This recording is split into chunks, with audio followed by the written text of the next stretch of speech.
அஸ்ஸலாமு அலைக்கும் வரஹ்மத்துல்லாஹி வபரகாத்துஹு. அன்பார்ந்த அனைத்து உறவுகளுக்கும் இனிய வெள்ளிக்கிழமையின் மாலை வணக்கம். மிக முக்கியமான சில தகவல்கள் இருக்குது. குறிப்பாக வெளிநாடு வாழ் தொழிலாளர்கள் சம்பந்தப்பட்ட தகவல் இது. தயவுசெய்து வீடியோவை கடைசி வரைக்கும் பாருங்க. தெரியாத நண்பர்களுக்கும் மறக்காம ஷேர் பண்ணுங்க. குடும்ப உறுப்பினர்களுக்கும் நாட்டில் இருக்கக்கூடிய அனைவருக்கும் இந்த வீடியோவை ஷேர் பண்ணுங்க. வீடியோ பிடிச்சிருந்தா ஒரு லைக் பண்ணுங்க, சப்ஸ்கிரைப் பண்ணுங்க, மறக்காம பெல் பட்டனை முதல் செலக்ட் பண்ணுங்க. அப்பதான் நான் போடக்கூடிய ஒவ்வொரு தகவலும் உங்களுக்கு நோட்டிஃபிகேஷன் மூலம் கிடைக்கும். இதில் இப்போ மிக முக்கியமான ஒரு தகவல். வீடியோக்குள்ளே போகிறதுக்கு முன்னாடி ஒரு நண்பர் எனக்கு ஒரு தகவல் ஒன்று அனுப்பியிருந்தார். இது ஹவுரா டிஸ்ட்ரிக்ட் வெஸ்ட் பெங்காலில் நடந்த ஒரு சம்பவம் ஒன்று. குடும்ப கஷ்டம் காரணமாக, குடும்பத்துடைய வறுமை காரணமாக ஒரு கணவர் என்ன பண்ணுறாருன்னா அவருடைய கிட்னி ஒன்று விற்கிறதுக்கு முயற்சி பண்ணுறாரு. அதன் விளைவாக கடைசியில் அந்த குடும்ப வறுமை காரணமாக, குடும்பத்துடைய சூழல் காரணமாக கிட்னியை விற்றுட்டாரு. 10 லட்சம் ரூபாய்க்கு விற்றுருக்கிறாரு. விற்றதுக்கு அப்புறமா பணத்தை எடுத்துகிட்டு போய் வீட்டில் வைக்கிறாரு. வச்சுட்டு அடுத்த நாள் விடியும் பொழுது இனிமேல் நம்மளுடைய பிரச்சனைகளுக்கு ஒரு தீர்வாக அமையும் அப்படின்னு இந்த பணத்தை பத்திரமா வைங்கன்னு மனைவியிட்ட கொடுத்து அவர் லாட்சியில் வைக்கிறாரு. வச்சதுக்கு அப்புறமா அடுத்த நாள் விடியும் பொழுது இவருக்கு மிகப்பெரிய ஒரு அதிர்ச்சி காத்திருக்கு. என்னன்னு பார்த்தா அவருடைய பணமும் வீட்டில் இல்லை, அவருடைய மனைவியும் வீட்டில் இல்லை.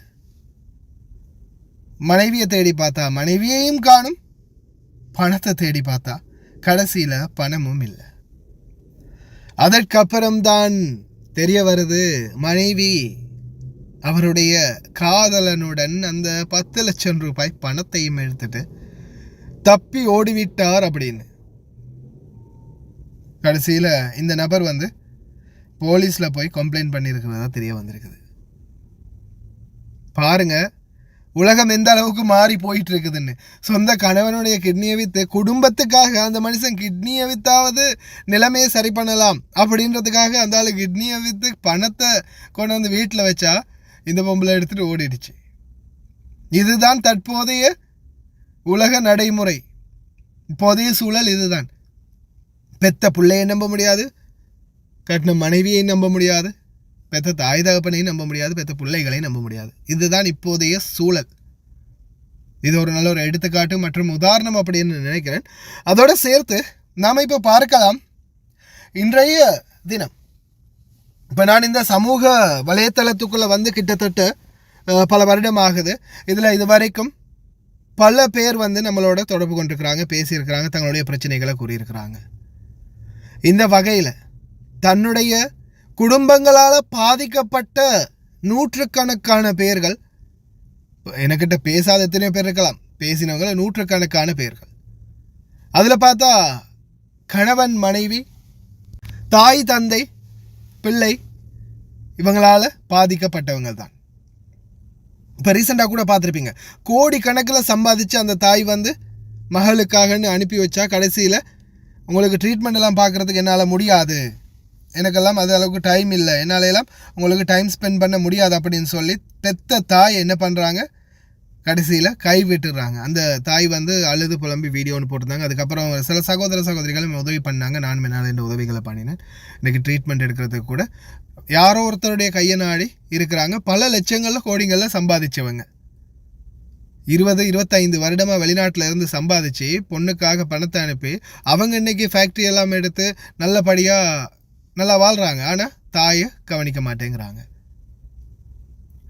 அதே போல தான் இப்போ ஒரு சில கணவர்கள் காண்டாக்ட் பண்ணி பேசுகிறாங்க.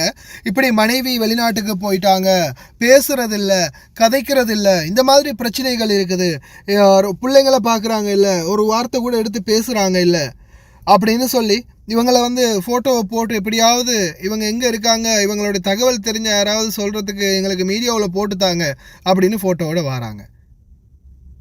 ஆனால் நான் அவங்களுடைய காண்டாக்ட் நம்பர், அவங்க பற்றிய டீட்டெயில்ஸ்களை அவங்கள்ட்ட கலெக்ட் பண்ணி அதுக்கப்புறமா இந்த பக்கம் ஆப்போசிஷனில் இப்போ இவங்களுடைய நிலைமை என்ன, ஏன் பேசுகிறாங்கல்ல அப்படின்னு கேட்கும்போது அவங்க சொல்லக்கூடிய அவங்க முன்வைக்கக்கூடிய குற்றச்சாட்டுகளை பார்த்தா ஒரு பக்கம் அப்படியே இதயமெல்லாம் கருகி போகுது. மெயினாகவே பணம்.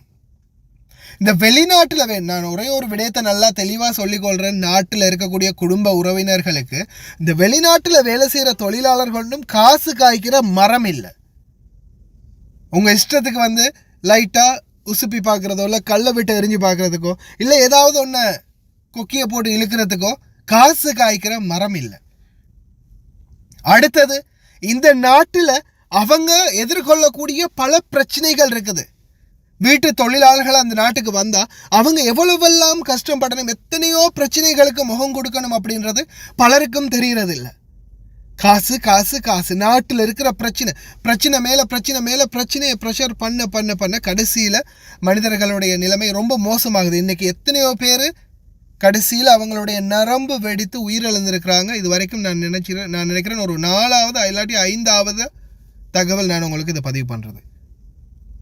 இந்த தகவல் இதுக்கு முன்னாடி கூட கல்பிட்டி அல்லது புத்தளம் பகுதியைச் சேர்ந்த ஒரு சகோதரி உயிரிழந்தாங்க. அது சம்பந்தமான விசாரணைகளை மேற்கொள்ளும் போது நரம்பு மண்டலம் மூளையில் இருக்கிற நரம்பு வெடித்ததால், அதாவது அதிக ப்ரெஷர், ஹை ப்ரெஷரால் அவங்க உயிரிழந்திருக்கிறாங்க அப்படின்றது தெரிய வந்துச்சு.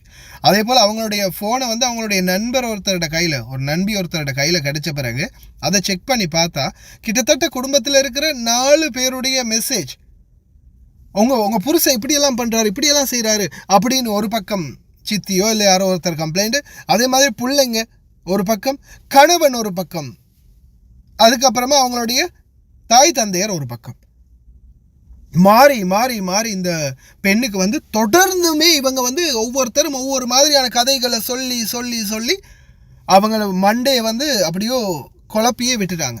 இந்த பெண்ணும் சிந்திச்சு ஒவ்வொரு பிரச்சனைகளையும் தலையில் போட்டு கடைசியில் அதிக ப்ரெஷர் ஆகி அழுத்தம் அதிகமாகி இரத்த அழுத்தம் கடைசியில் நரம்பு மண்டலம் வெடித்து உயிரிழந்திருக்கிறாங்க. அல்லாஹ் பாதுகாக்கட்டும் அனைத்து சகோதர சகோதரிகளையும். இந்த வெளிநாடு வாழ் தொழிலாளர்களை தயவு செய்து இந்த நாட்டில் அவங்களுக்கு நீங்கள் சொல்கிறத விட அதிகமான ப்ரெஷர் இருக்குது அப்படின்றத அன்பார்ந்த குடும்பங்களே சொந்தங்களே புரிஞ்சுக்கோங்க. காலையில் ஒரு பணிப்பெண்ணாக இருந்தால் காலையில் எந்திரிச்சா பாத்ரூம் கழுவுறது, வீடு துடைக்கிறது, அயன் பண்ணுறது, சாப்பாடு ரெடி பண்ணுறது, அதுக்கப்புறம் பகல் சாப்பாடு ரெடி பண்ணுறது, அதை கழுவுறது, அதுக்கப்புறமா வீட்டு வேலை, அதுக்கப்புறம் மறுபடியும் இருக்கிற வேலைகளை செய்யணும், அதுக்கப்புறம் இரவு சாப்பாடு சமைக்கணும், அதை சுத்தம் பண்ணணும், மறுபடியும் காலையில் வேலைக்கு போட்டு போகிற உடுப்பை அயன் பண்ணி வைக்கணும், ஒரு 5 ஹவர் 4 ஹவர் கிடைக்கிற கேப்பில் தூங்கணும், அதுக்கப்புறம் எந்திரிக்கணும், அதுக்கப்புறம் வேலை, அதுக்கப்புறம் தூங்கணும், அதுக்கப்புறம் வேலை, அதுக்கப்புறம் இந்த மாதிரி தான் அவங்களுடைய ரொட்டேஷன் வாழ்க்கை.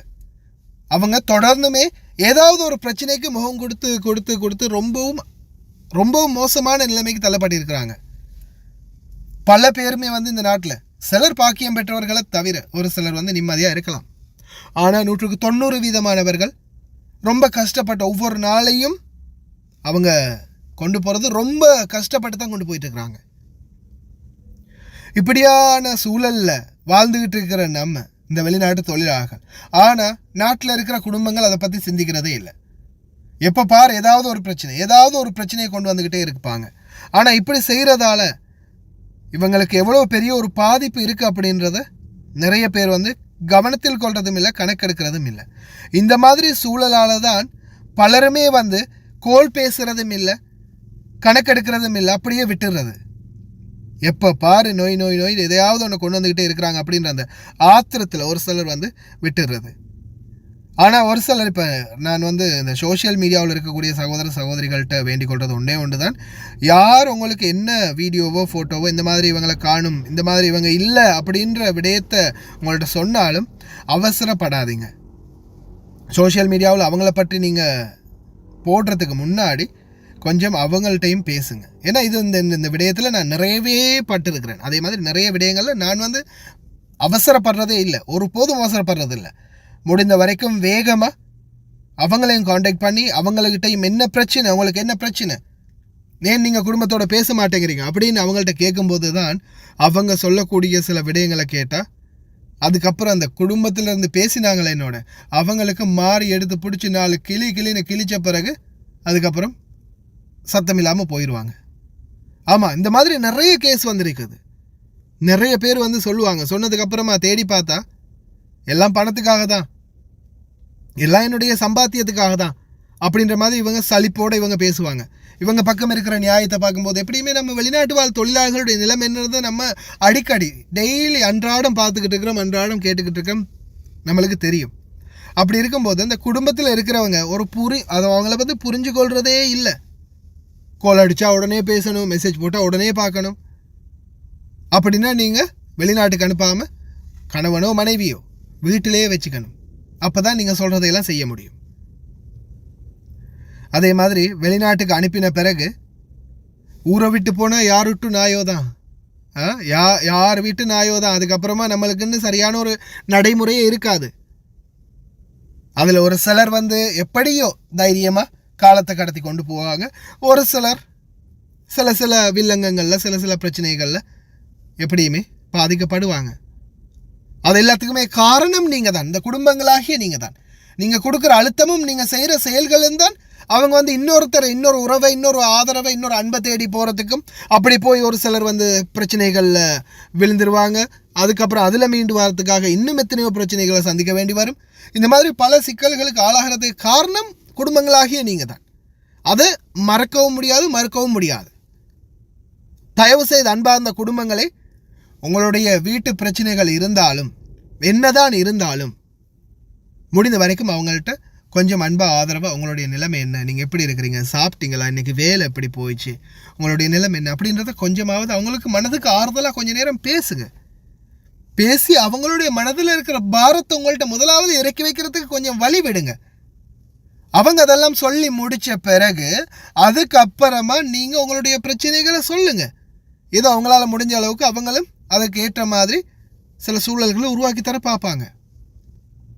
அதை விட்டுட்டு எடுத்தவங்க கவுத்தவொன்னு வந்த உடனே கோல் பண்ண உடனே அவங்களுடைய நிலைமை என்ன நிலைமையில் இருக்கிறாங்கன்னு கூட தெரியாமல் எடுத்து எல்லா பிரச்சனைகளையும் அவங்க தலைமையில் கொட்டினா கடைசியில் அவங்களுக்கும் ப்ரெஷர் தாங்க முடியாமல் வேறு ஏதாவது தீர்மானங்கள், ஒரு சிலர் உயிரை விட்டுருவாங்க, ஒரு சிலர் போங்கடாம இருந்து விட்டு தூக்கி எறிஞ்சிட்டு ஏதாவது ஒரு வேலையை பார்த்துட்டு இல்லை வேறொரு வாழ்க்கையை பார்த்துட்டோ இல்லை வேறொரு ரூட்லேயே அவங்க போக ஆரம்பிச்சிருவாங்க. இப்படித்தான் நடக்குது நிறையவே.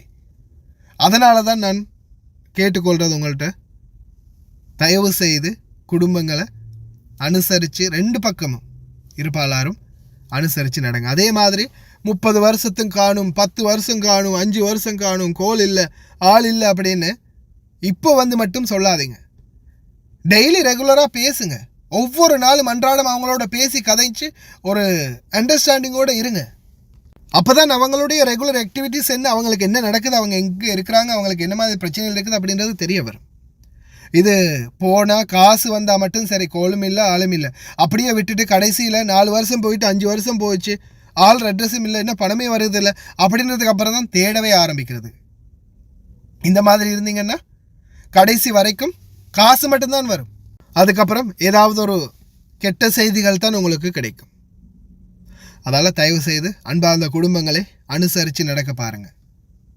ரொம்ப கவனமாக இருங்க. வெளிநாடு வாழ் தொழிலாளர்களுடைய நிலைமை என்னென்னு இந்த நாட்டில் இருக்கிறவங்களை தவிர வேறு யாருக்கும் அது தெரிஞ்சு கொள்ளவே முடியாது. அதை அனுபவிச்சிருந்தா தான் தெரியும். அதை அனுபவிக்காத யாருக்குமே அதை எவ்வளோதான் சொன்னாலும் புரிய வைக்கவே முடியாது. தயவு செய்து கொஞ்சம் புரிஞ்சு நடங்க. கடைசி வரைக்கும் பார்த்து எல்லாருக்குமே ரொம்ப நன்றி. வெளிநாடு வாழ் சொந்தங்களே, உங்களுடைய குடும்பங்களுக்கு இந்த வீடியோ மறக்காமல் ஷேர் பண்ணுங்கள். வீடியோ பிடிச்சிருந்தால் லைக் பண்ணுங்கள். உங்களுடைய கருத்துக்களை மறக்காமல் கமெண்டில் தெரிவிங்க. இன்னொரு நல்ல வீடியோவில் சந்திக்கலாம்.